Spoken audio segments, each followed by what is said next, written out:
Order చేశాననమాట. Cut చేశాను బయటే. బ్లాక్ ఒకటి and pink and black square boxes. పర్లేదు బాగానే ఉన్నాయి క్లాత్ కూడాను. అండ్ ఇది షర్ట్ లాగా.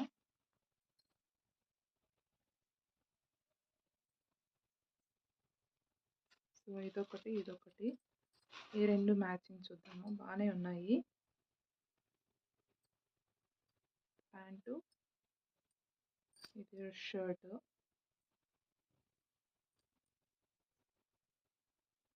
And one more. ఇది ప్యాంటు అండ్ ఇది షర్ట్. బాగున్నాయి, వర్తే. సో మీకు కూడా కావాలంటే ఆర్డర్ చేసుకోవచ్చు. బాగానే ఉన్నాయి. Thank you for watching. Do subscribe for more videos. ఇప్పుడు ఫ్లిప్కార్ట్లో దివాళీకి ఆఫర్స్ ఉన్నాయి. సో దాంట్లో ఆఫర్ వచ్చింది. యాక్చువల్లీ ఇది 280 ఉంది. సో నేను 2 బుక్ చేసినందుకు 380 సంథింగ్ పడింది. వర్త్ అనిపిస్తుంది. చాలా బాగుంది.